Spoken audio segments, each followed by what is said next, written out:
What a U.S. prosecutor called hack in all time. A British hacker accused of breaking into Pentagon and NASA systems. Somewhere in a quiet flat in North London, a man sat down at a home computer connected to the internet by nothing more than a telephone line. And over the following 13 months, he would gain access to nearly 100 United States government computer systems, including machines belonging to NASA, the Pentagon, the Army, the Navy, and the Air Force. He was not a spy. He was not working for a foreign government. He had no formal training in cybersecurity and no criminal history. His name was Gary McKinnon, and what he was looking for was not military secrets or financial gain. He was looking for proof that extraterrestrial life existed and that the United States government knew about it. This is his story, told as honestly as the available record allows, including the parts that remain unresolved to this day. Gary McKinnon was born in Glasgow, Scotland, in February 1966. Those who knew him growing up describe a curious, introspective child who was never entirely comfortable accepting things at face value.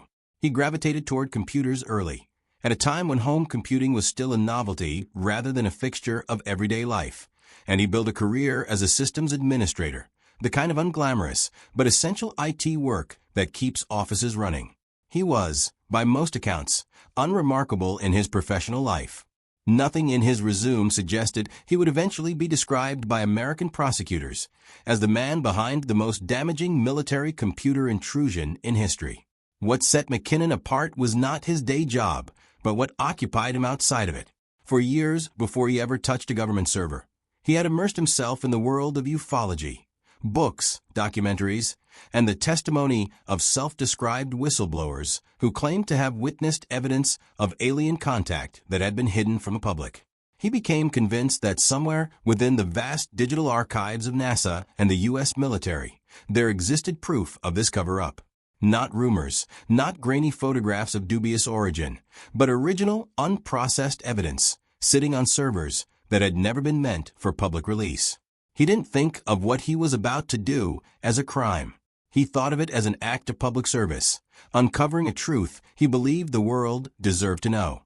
What made McKinnon's intrusion possible was not sophisticated hacking skill, but a staggering failure of basic computer security on the part of the United States government. In the early 2000s, a significant number of military and government computers on network systems were left with default administrator passwords, or, in some cases, no passwords at all. McKinnon did not write custom malware or exploit obscure vulnerabilities. He used a simple publicly available remote administration tool called Remotely Anywhere, paired with a script that scanned government networks for Windows machines with blank or default administrator credentials. When the scan found a match, he simply logged in.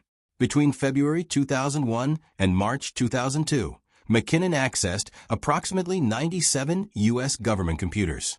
His targets included NASA's Goddard Space Flight Center in Maryland and the Johnson Space Center in Houston, home to America's human spaceflight program.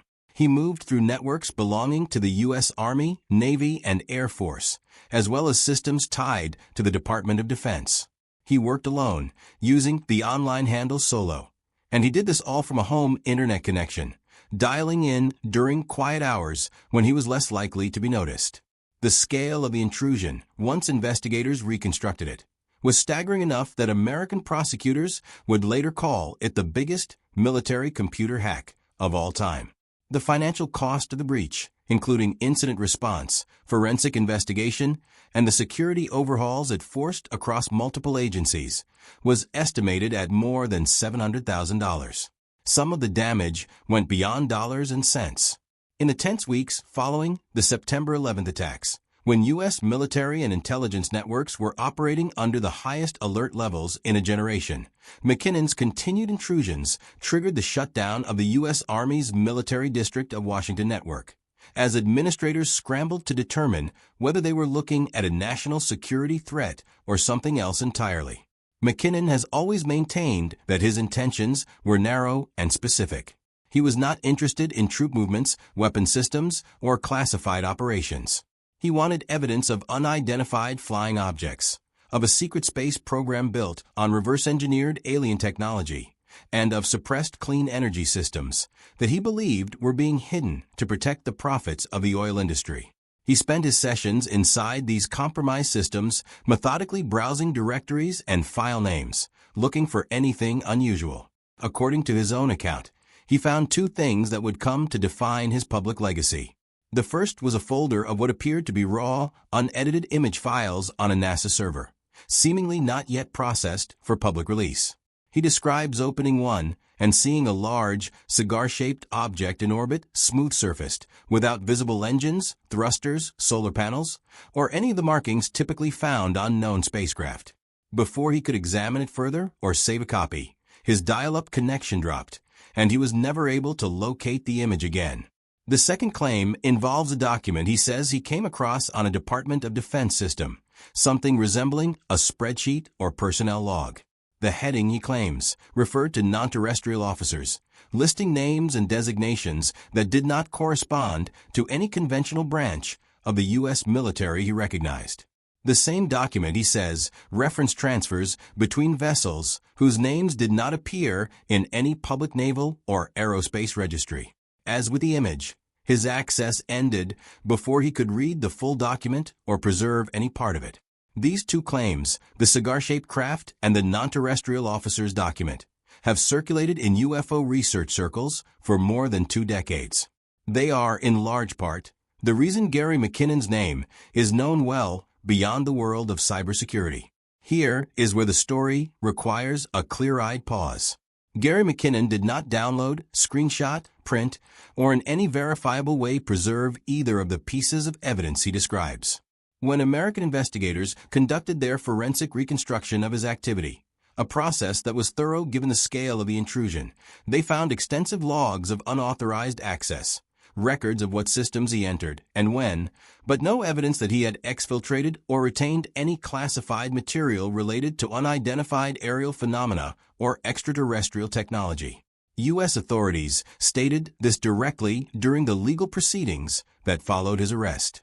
In the years since, no independent researcher, journalist, or whistleblower has ever produced a copy of the non-terrestrial officer's document. No version of the cigar-shaped object image has surfaced through a leak, a Freedom of Information request, or any other channel.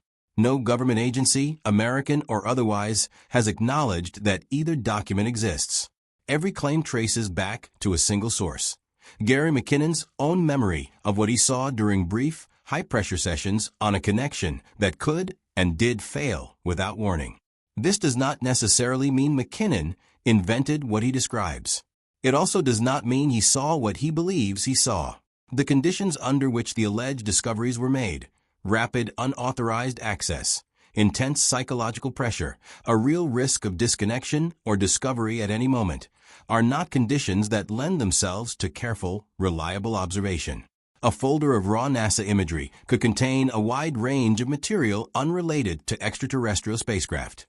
A personnel database with unfamiliar designations could have any number of mundane, bureaucratic explanations. A person who spent years convinced that such evidence existed, and who finally found himself inside the very systems he believed were hiding it, may have been primed to interpret ambiguous data in a way that confirmed what he already believed. This is not an accusation of dishonesty. It is simply a description of how memory and perception can behave under extraordinary stress. What remains true is this: the intrusion itself is exhaustively documented, verified by both British and American authorities, and never seriously disputed by McKinnon. The discoveries he describes exist only in his testimony, repeated consistently over 20 years, but corroborated by no external evidence whatsoever. McKinnon's methods, for all their success in exploiting weak security, were not especially discreet. He left digital footprints across the systems he entered, and on at least one occasion he left a direct message on a compromised U.S. Army computer, telling administrators that their network security was inadequate and asserting his belief that free energy technology was being suppressed from the public. He was not trying to hide his presence so much as make a point. That lack of concealment made the investigative trail easier to follow. American federal investigators traced the intrusions back to McKinnon's internet connection and in November 2002, British authorities arrested him at the request of the United States.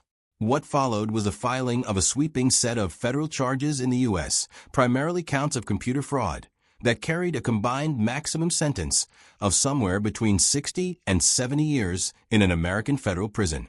For a man in his mid-30s with no prior criminal record, this was, in practical terms, a life sentence.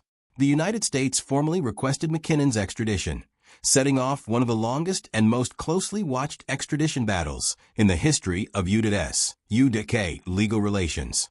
It would stretch on for a full decade, during which McKinnon remained in Britain, unable to travel, his future entirely uncertain, fighting a legal process that moved through court after court and appeal after appeal. The case became bigger than McKinnon himself. It turned into a flashpoint in the debate over the U.S. Extradition Act of 2003, an agreement that critics argued was structurally lopsided, making it considerably easier for the United States to extradite British citizens than for Britain to do the reverse. McKinnon's defense team challenged the extradition on several fronts. They argued that a sentence of up to 70 years bore no reasonable relationship to a man whose entire motivation had been curiosity about UFOs rather than any intent to harm national security. They also introduced medical evidence that reshaped the public understanding of who Gary McKinnon actually was. He had been diagnosed with Asperger's syndrome. That diagnosis reframed much of what had previously seemed inexplicable about his conduct.